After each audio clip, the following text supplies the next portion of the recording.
Dans un tournant historique qui pourrait marquer une nouvelle ère dans les relations entre le Maroc, l'Algérie et le Sahara occidental, un événement spectaculaire a secoué les fondations de la diplomatie régionale. Ce n'est pas seulement une victoire politique pour l'Algérie, mais également un coup dur pour le Maroc et un rejet catégorique de la demande de son roi par l'émissaire des Nations Unies, Dibiostora. À travers cet article, nous plongeons dans les détails de cette situation, en analysant ses implications profondes sur la géopolitique de l'Afrique du Nord, les enjeux du Sahara occidental et la réaction du peuple algérien.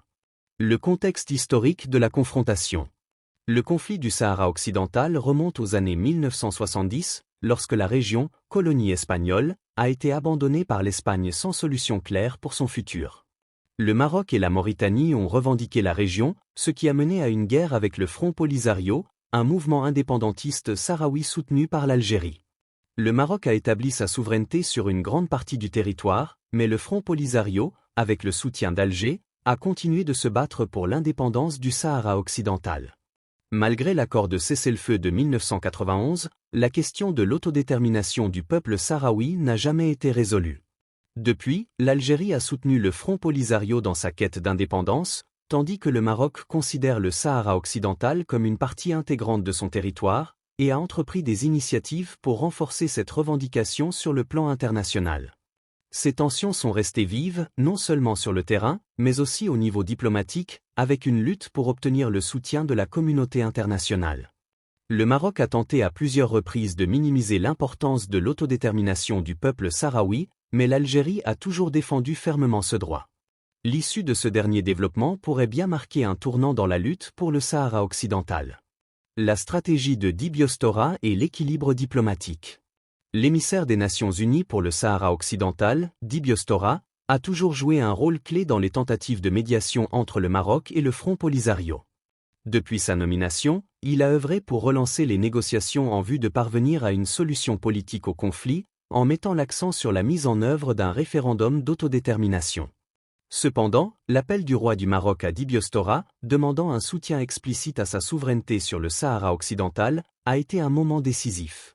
Dibiostora a refusé cette demande de manière catégorique, soulignant que la position de l'ONU était de soutenir le droit du peuple sahraoui à choisir son avenir par un référendum libre et équitable. Ce refus n'est pas une simple formalité diplomatique, mais un message clair à la communauté internationale que les droits du peuple sahraoui ne doivent pas être ignorés. Le refus de Dibiostora marque un point tournant dans le processus de négociation, car il remet en cause l'idée de solution politique au sens où le Maroc l'entendait, et renforce la nécessité de tenir compte des aspirations des Sahraouis à l'autodétermination. Ce geste a été perçu comme un soutien indirect à la position de l'Algérie, mais aussi à celle des Nations Unies, qui ne peuvent plus ignorer la réalité politique sur le terrain. Chapitre 3 : L'impact sur les relations Maroc-Algérie. La décision de Dibiostora a exacerbé les tensions déjà existantes entre le Maroc et l'Algérie. Depuis la rupture des relations diplomatiques entre les deux pays en 2021, les tensions ont continué d'escalader. Le rejet de la demande marocaine par l'émissaire des Nations Unies a renforcé la position de l'Algérie, qui continue de soutenir fermement l'indépendance du Sahara occidental.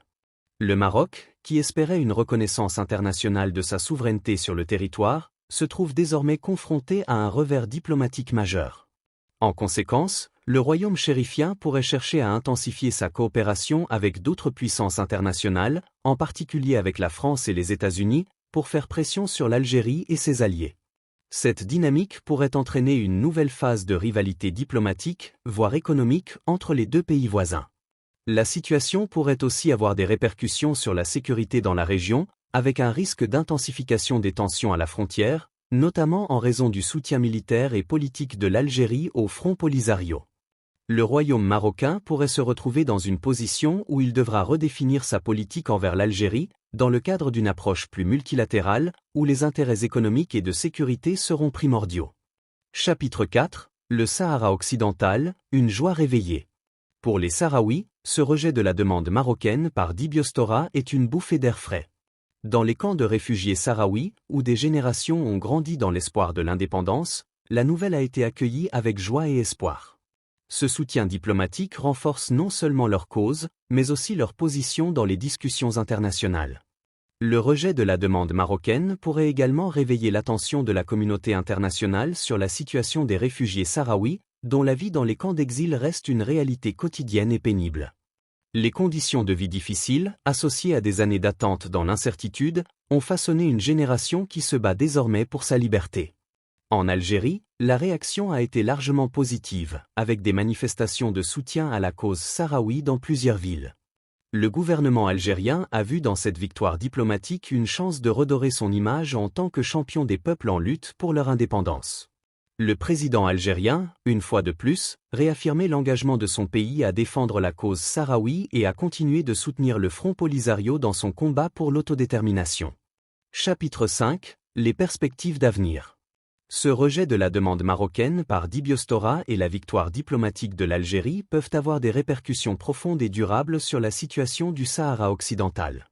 La communauté internationale, plus que jamais, est face à un choix. Soutenir la solution de l'autodétermination du peuple sahraoui ou accepter un statu quo qui favorise le Maroc.